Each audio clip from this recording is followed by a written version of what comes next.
Yuki Tsunoda gave it his all. He had an incredible season in F1, showcasing his speed, consistency, and mental strength, leaving everyone impressed. He thought that 2025 would finally be his year, but Red Bull had different plans. Liam Lawson is the latest Red Bull Jr. to get his chance in the big leagues, and he's set to partner Max Verstappen, a four-time world champion, at the energy drink giant's top team. The big question is, why did Liam Lawson, with far fewer races under his belt, get the call-up instead? Was it all about potential, or had Tsunoda's future at Red Bull already been sealed by a decision that left many shocked? This decision isn't just a game-changer for Tsunoda's career, but it could also have a huge impact on Red Bull's long-term strategy. Stick around, because this decision could shape not just one driver's future, but the entire team's next moves. Yuki Tsunoda's journey began in Japan's karting scene, but his 2018 Japanese F4 championship victory turned heads. That success propelled him to Europe, where he took on FIA Formula 3 before moving up to Formula 2. With Carlin in F2, Tsunoda was not just competing, he was winning. He claimed 2 feature races. Can Tsunoda fight back and reclaim what he will believe was his, rightfully his? That's victory in the feature race. And 1 sprint race. Side, huge defense offered by Mazepin, huge commitment in response from Yuki Tsunoda, who takes the lead. And showed impressive consistency to finish 3rd in the standings. It's Yuki Tsunoda going through and taking 3rd place. The Carlins have... His standout debut earned him a spot on the Formula 1 grid with AlphaTauri in 2021. Making him the first Japanese F1 driver since Kamui Kobayashi in 2014. Now heading into his 5th year with the Red Bull family, Tsunoda's future at the senior team looks bleak. Despite strong ties with Honda, Red Bull's engine partner, which will team up with Aston Martin in 2025, Tsunoda still hasn't been called up to the main team. Red Bull instead chose to place their faith in Lawson. Unsurprisingly, Tsunoda wasn't pleased and voiced his frustration at what he felt was an unfair decision regarding his future. As the pressure on Sergio Perez mounted going into the summer break, the buzz around Daniel Ricciardo replacing him at Red Bull got louder. Everyone thought it was a matter of time before Red Bull pulled the plug on Perez. But after Lawson stepped in for Ricciardo after the Singapore Grand Prix, it became clear that Red Bull had bigger concerns about Perez. Despite a 2-year contract extension in June, Perez's performance slumped, and Red Bull was falling behind in the Constructors' Championship due to the points gap between him and Verstappen. Then came the bombshell. Lawson was confirmed as Verstappen's teammate for 2025. Sources say Red Bull originally thought about putting Ricciardo back in the seat after the summer break, but changed their mind. Instead, Lawson was the one who became the frontrunner, taking over from Ricciardo after the United States Grand Prix. Tsunoda?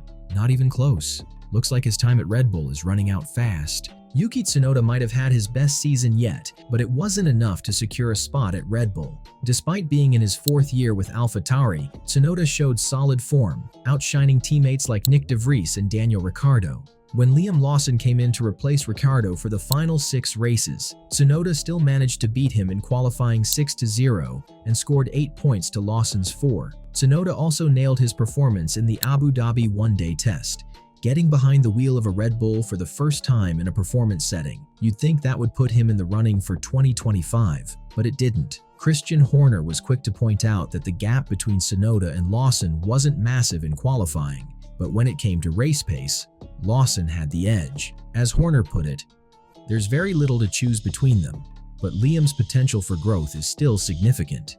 The big factor that tipped the scales in Lawson's favor, his ability to stay calm under pressure, particularly in moments like the Brazil race weekend, where things can get tense. Honda, Tsunoda's biggest backer, pushed hard for the Japanese driver to take the 2025 seat. After all, they're ending their partnership with Red Bull at the end of next year and teaming up with Aston Martin. But even though Honda made their case to Red Bull, by the time the Abu Dhabi test rolled around, the decision had already been made. Tsunoda did make improvements this season, both in qualifying and race results.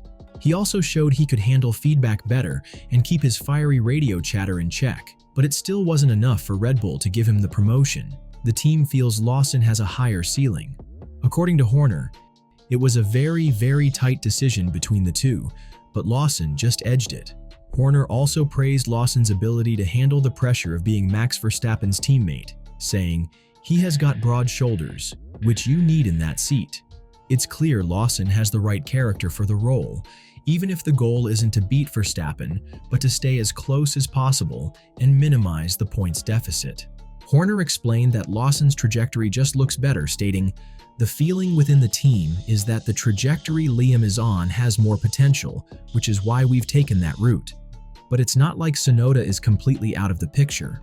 Horner made it clear that Tsunoda's performance in the Abu Dhabi test didn't go unnoticed, and he could still be relied upon if needed. It's worth noting that stepping in mid-season is never easy, and Lawson did it twice. Even though Tsunoda outperformed him in the second stint, Lawson showed that he can handle the pressure and still has room to grow. That's why Red Bull is backing him for 2025, and Tsunoda will have to keep proving himself if he hopes for another shot down the road. Red Bull loves Liam Lawson's mental strength and his feistiness when things get heated. He wasn't afraid to mix it up with the best in 2024, even going wheel-to-wheel with Sergio Perez, the very driver he's replacing next season. That kind of mental toughness will be key when he goes up against Max Verstappen, the best driver in this generation. Lawson's got the confidence and belief in his abilities, which will help him in the fight. But let's be real, the task ahead is massive. For now though, Lawson's got the seat he's dreamed of and believed he was ready for.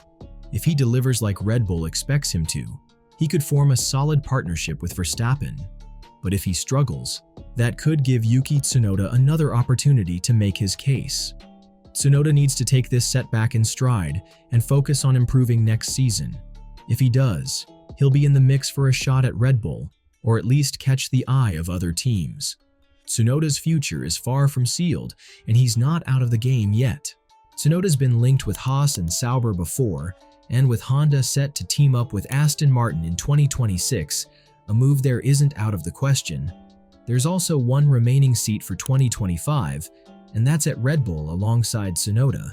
Meanwhile, Red Bull's latest talent, Callum Lindblad, is working on securing his super license and aiming for a full F2 season. If he pulls it off, he could be in line for a 2026 Formula One seat, maybe even at Tsunoda's expense.